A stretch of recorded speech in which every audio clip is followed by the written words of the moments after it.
बच्चों, welcome to my channel Verma study 2020 बुकलाना। मैं यूपी बोर्ड के क्लास 12th के छात्र छात्राओं के लिए इकोनॉमिक्स का कोर्स हिंदी माध्यम से मैं फुल कोर्स कराऊंगा। यदि आप फुल कोर्स करना चाहते हैं तो मेरे चैनल को सब्सक्राइब कीजिए और बेल आइकन को प्रेस करना न भूलें, ताकि जो भी वीडियो मैं अपलोड करूं उसका नोटिफिकेशन आपको सबसे पहले मिल सके। प्यारे बच्चों, माइक्रो इकोनॉमिक्स में चैप्टर 4 चल रहा है, पूर्ण प्रतिस्पर्धा की स्थिति में फर्क का सिद्धांत। उसमें हम लोग सप्लाई के बारे में पढ़ रहे थे। आज हम लोग पढ़ेंगे तो पूर्ति की लोच, इसको अंग्रेजी में कहते हैं इलास्टिसिटी ऑफ सप्लाई। पूर्ति की कीमत लोच भी कहते हैं। देखो प्यारे बच्चों, पूर्ति की जो लोच है, कीमत लोच क्यों कहते हैं? क्योंकि हम कीमत के बढ़ने से या कीमत के घटने से पूर्ति पर क्या प्रभाव पड़ता है, इसलिए कीमत लोच भी कहते हैं। इसे जो है पूर्ति की आय लोच, अगर आय के बढ़ने से या घटने से पूर्ति में प्रभावित होता है तो हमसे आय लोच कहते हैं। खैर, आप लोगों को ना पूर्ति की आय लोच पढ़नी है, न पूर्ति की आड़ी लोच पढ़नी है, पूर्ति की कीमत लोच पढ़नी है। इसलिए पूर्ति की लोच और पूर्ति की कीमत लोच दोनों एक ही चीज़ है। अब इसकी परिभाषा, यदि अन्य बातें समान रहे, अन्य बातें समान रहे मतलब कीमतेतर कारक की बात हो रही है। जैसा कि पूर्ति को प्रभावित करने वाले कारक में आपको बताया गया था कि कीमत कारक और कीमतेतर कारक, तो अन्य बातें में कीमतेतर कारक आते हैं। अन्य बातें समान रहे तो वस्तु की कीमत में परिवर्तन के सापेक्ष वस्तु की पूर्ति में कितना परिवर्तन होगा, इसकी माप को पूर्ति की लोच कहा जाता है। प्यारे बच्चों, जैसे अगर आप मांग की लोच पढ़े होंगे, ठीक उसी तरह से लगभग वही चीज़ पूर्ति की लोच में भी है। अब देखो, जैसे हम थोड़ा सा इसको बॉक्स में कर दें, मांग की लोच पर प्रभाव देखते हैं। जैसे आपको बताया गया है इससे पहले कि मांग का नियम में आपको बताया गया है कि जब दो चीज़ इसमें है, कीमत और मांग। कीमत जब बढ़ती है तो मांग घटती है, यही तो बताया गया है। और कीमत जब घटती है तो मांग बढ़ती है। मांग का नियम बताता है। अब इसमें जो है आपको ये तो पता चल गया कि कीमत बढ़ने से मांग बढ़ी या घटी, ये बताता है। बढ़ी या घटी बताता है मांग का नियम। अब इसको कहते हैं कि दिशा मतलब बढ़ा या घटा बताया, लेकिन ये नहीं बताया मांग का नियम कि कितना घटी या कितना बढ़ी। प्यारे बच्चों, जब ये नहीं बताता है, अर्थात इस प्रकार से हम कहें कि परिणाम ये नहीं बताता है, दिशा बताता है। अब मांग की लोच जो है, मांग की लोच ये बताता है कि कितना बढ़ा या घटा, मतलब मांग की लोच इसे मापता है। अब आपको क्लियर हो गया होगा कि कितना बढ़ा कितना घटा, कीमत के बढ़ने से मांग कितना बढ़ी कितना घटी, इसको मांग की लोच मापता है। अब ठीक उसी तरह से आते हैं पूर्ति का नियम पर। पूर्ति का नियम आपको बताया गया है, ऊपर हम लिख देते हैं कीमत, इसे लिख देते हैं पूर्ति। इसमें बताया गया कि कीमत जब बढ़ती है तो पूर्ति बढ़ती है, और कीमत जब घटती है तो पूर्ति घटती है। ये भी बढ़ी या घटी तो बताती है, मतलब दिशा बताया, लेकिन ये नहीं बताया कि कितना घटी या कितना बढ़ी, परिणाम नहीं बताया। तो पूर्ति का जो लोच है, पूर्ति का लोच जो है, ये जो है कितना बढ़ा या कितना घटा मापता है। तो अब हम ये कह सकते हैं, वही चीज लिखा है कि अन्य बातें समान है, मतलब कीमतेतर कारकों के कारण अगर पूर्ति में वृद्धि या कमी होती है, उस पर पूर्ति का लोच काम नहीं करेगा। केवल कीमत के बढ़ने से कीमत कारक का प्रभाव होना चाहिए।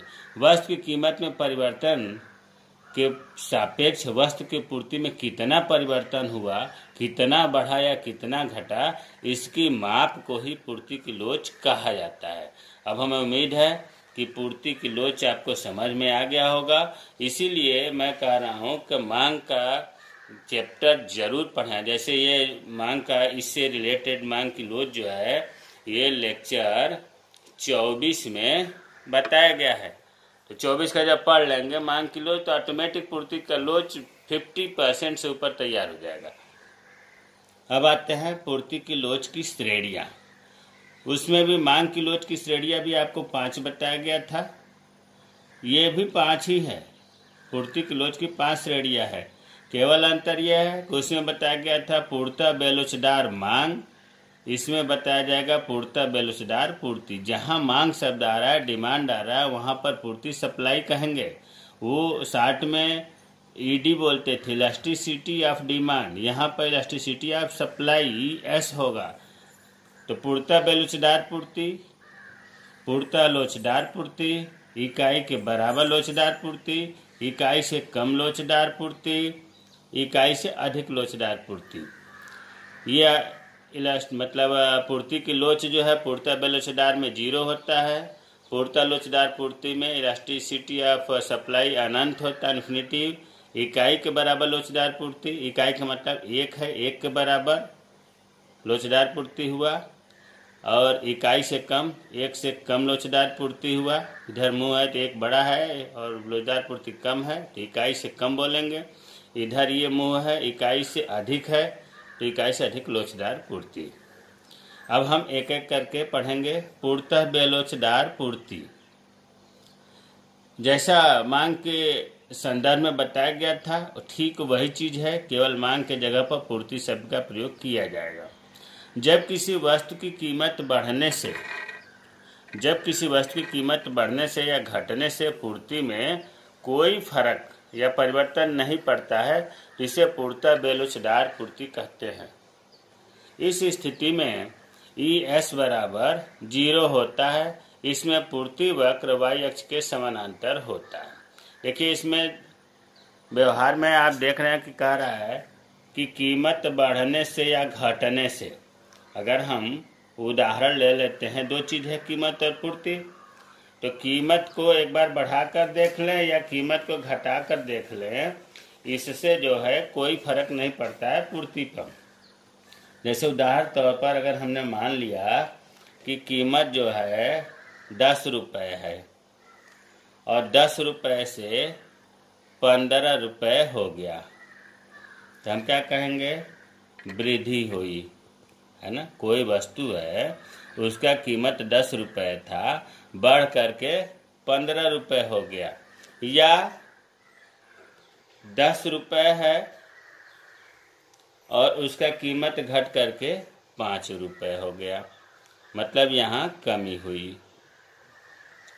अब ये चीज़ उदाहरण बनाया जा रहा है, ये संख्या है, इसको कभी भी इधर उधर कर सकते हैं। तो 10 रुपये से 15 रुपये हुआ और बढ़ करके, और 10 रुपये से 5, या हमने कोई चीज़ मान लिया।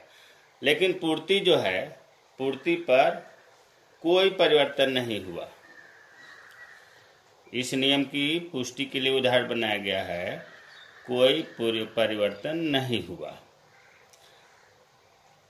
तो अब इसको हम बताना चाह रहे हैं कि पूर्ति की लोच 0 कैसे होता है। ये चीज उदाहरण समझ में आ गया। अब पूर्ति की लोच की सूत्र, पूर्ति की लोच जिसको हम कहते हैं ES, इसका सूत्र है पूर्ति में प्रतिशत परिवर्तन बटा कीमत में प्रतिशत परिवर्तन। प्रतिशत, इसका मतलब कि हम ये देखो, जैसे आप मांग में पढ़े हैं कि प्रतिशत विधि होता है, ज्यामिति विधि होता है, तो ये प्रतिशत विधि को अनुपातिक विधि भी कहते हैं। तो ये प्रतिशत विधि का सूत्र है पूर्ति में प्रतिशत परिवर्तन, इसको हम ऐसे भी कहते हैं कि डेल्टा क्यू बटा कीमत में प्रतिशत परिवर्तन डेल्टा पी। अब हम ये कह सकते हैं कि यस बराबर डेल्टा क्यू बटा डेल्टा पी। डेल्टा का मतलब होता है चेंज, परिवर्तन होना, अर्थात सप्लाई में चेंजिंग होगी, ये डाटा स्थिर नहीं है, उसी तरह से मूल्य में कमी या वृद्धि होती रहेगी, इसलिए डेल्टा कहते हैं। अब यहाँ ये ध्यान देना है कि यहाँ हमें प्रतिशत में लिखना है। चलो अब हम मान लेते हैं, इसको ले लें चाहे इसको ले लें, इसको ही लेते हैं। तो अब प्रतिशत में कैसे बदलें? जैसे 10 रुपये का 15 रुपये हो गया तो कितने प्रतिशत वृद्धि हुई, या इसमें कहें 10 रुपये से 5 रुपये हो गया तो कितने प्रतिशत कमी हुई। वैसे मांग की लोच में हमने इसे बताया था। तो कैसे निकालते हैं प्रतिशत? तो देखो 10 रुपये में 15 हुआ, 10 रुपये खर्च की जगह पर 15, 5 की वृद्धि हुई। तो ऐसे करेंगे, 10 रुपये का प्रतिशत वृद्धि निकालने को बता रहा हूँ। 10 रुपये का 5 रुपये बढ़ा, वृद्धि हुई। 60 में दिखा रहा हूँ, 10 रुपये का 5 रुपये में वृद्धि हुई। तो इसके बाद 1 रुपये का निकालेंगे तो ये ऊपर होगा और ये 10 नीचे आ जाएगा, 5/10। अब हमें प्रतिशत 100 में निकालते हैं तो 100 रुपये का हो जाएगा 5/10 गुणे 100। तो 10 ढाई में 100, 10 50, 50% जो है वृद्धि हुई। ये ऊपर वाले का निकाल लिया। उसी तरह से इसका अगर निकालें नीचे वाले का, तो 10 रुपये का 5 रुपये, 10 रुपये पर 5 रुपये कम हुआ तो 1 का 5/10, तो 100 का 5/10 गुणे 100 बराबर 50% कमी। मतलब हम वृद्धि वाले का निकालेंगे तभी 50% वृद्धि होगा, कमी वाले का निकालेंगे तभी 50% कमी होगा। अब हम आ जाते हैं सूत्र पर। पूर्ति में प्रतिशत परिवर्तन, आपको पता है कि पूर्ति में प्रतिशत परिवर्तन कुछ नहीं हो रहा है, ये लिखा है ना, कोई परिवर्तन नहीं, तो बराबर 0। ऊपर वाला मान हो गया 0 क्योंकि कोई परिवर्तन नहीं हुआ पूर्ति में।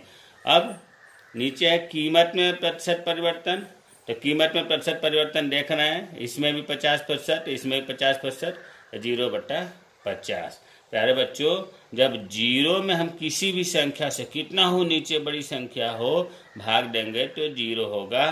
तो हम कहेंगे इलास्टिसिटी ऑफ सप्लाई 0 हुआ। इसी को कहते हैं कि वस्तु पूर्णतः बेलोचदार है, बेलोचदार है।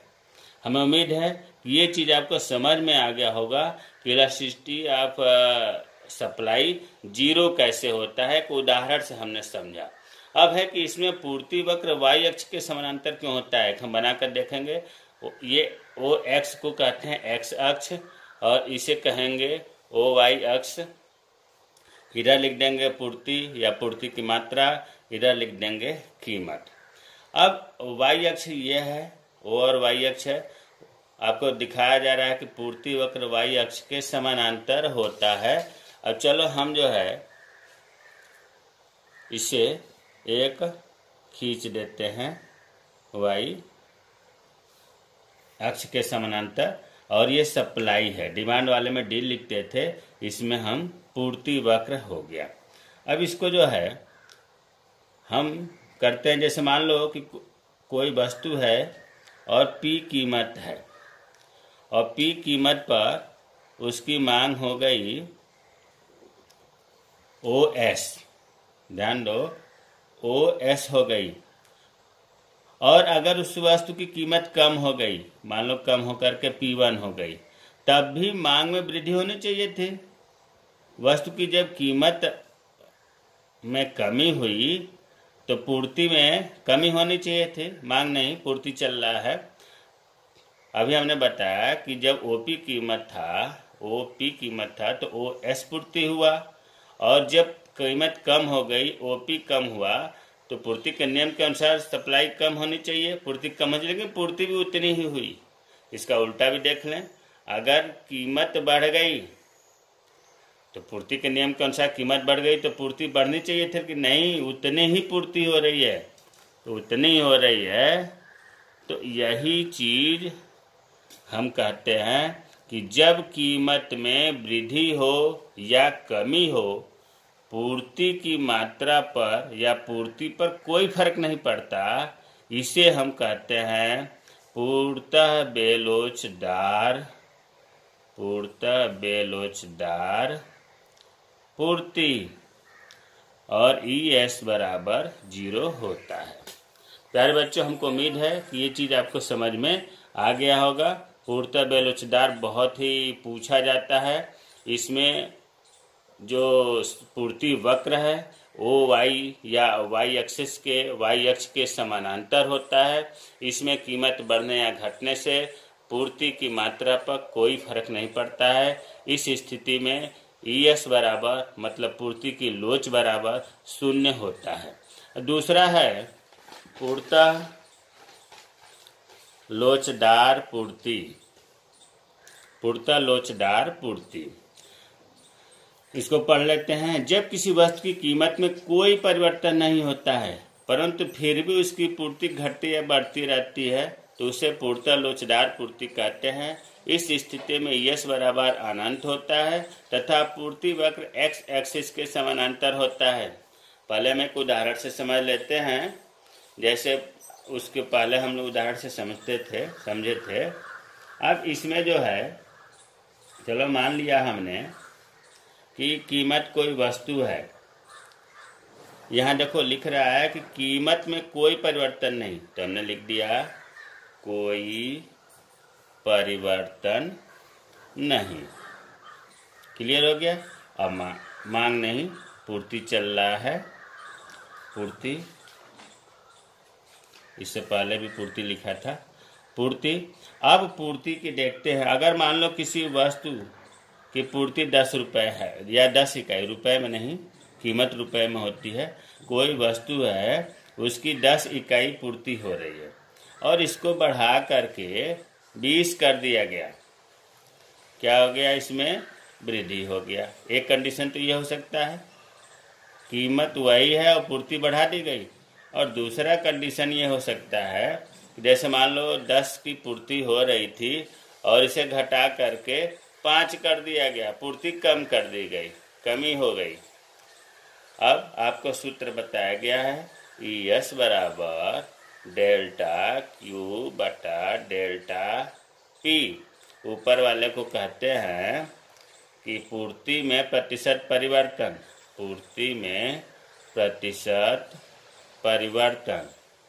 बटा कीमत में प्रतिशत परिवर्तन।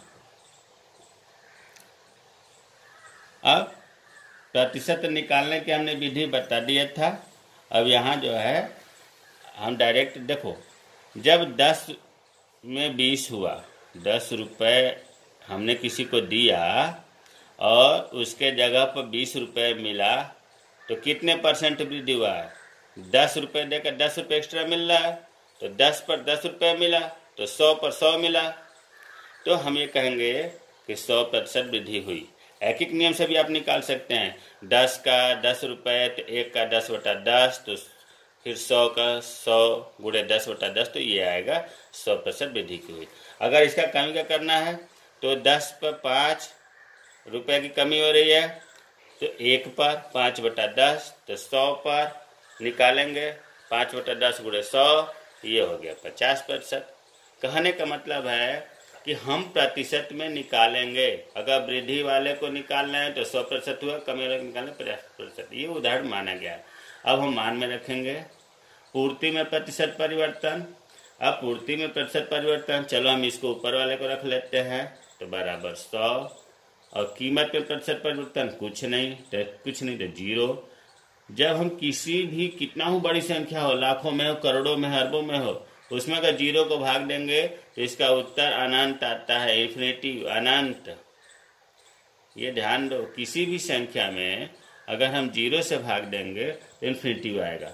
और जब ES बराबर इन्फिनिटी आता है तो इसी को तो कहते हैं कि पूर्णतः लोचदार पूर्ति है। पूर्णतः लोचदार पूर्ति है। कौन? वस्तु वस्तु पूर्णतः लोचदार पूर्ति है। लेकिन यहाँ एक चीज़ मैं बता देना चाहता हूँ प्यारे बच्चों कि ये काल्पनिक है। यह स्थिति जो है काल्पनिक है। आप बताओ किसी वस्तु की कमी हो, कीमत और वृद्धि हो तो परिवर्तन समझ में आ रहा है कि होगा या नहीं होगा। लेकिन यहाँ कह रहा है कि किसी वस्तु की कीमत में कोई परिवर्तन नहीं हुआ और उसकी पूर्ति घट गई, उसकी पूर्ति बढ़ गई, ऐसा संभव नहीं होता है। तो यहाँ हम लिख देते हैं यह स्थिति पूर्णतः काल्पनिक है, ऐसा व्यवहारिक जीवन में नहीं पाया जाता है। तब आपको समझ में आ गया होगा कि पूर्णतः लोचदार पूर्ति में ES बराबर इन्फिनिटी होता है। अब आते हैं इसको कि ES बराबर इन्फिनिटी होता है तो पूर्ति वक्र X अक्ष के समानांतर होता है। चलो OX अक्ष ये है तो इसके समानांतर जो है हमने पूर्ति वक्र खींच लिया, S दिखा दिया। अब ये कह रहा है कि कीमत में कोई परिवर्तन नहीं होता है। ऊपर लिखा है कीमत में कोई परिवर्तन नहीं होता है, अर्थात अगर हम इसे कीमत मान लें तो OP कीमत पर मान लिया कि Q पूर्ति हुआ, कीमत उतना ही है, अचानक पूर्ति बढ़ करके Q2 हो गया। कीमत उतना ही है और पूर्ति अचानक बढ़ करके Q1 हो गया। यही चीज़ है पूर्णतः लोचदार पूर्ति।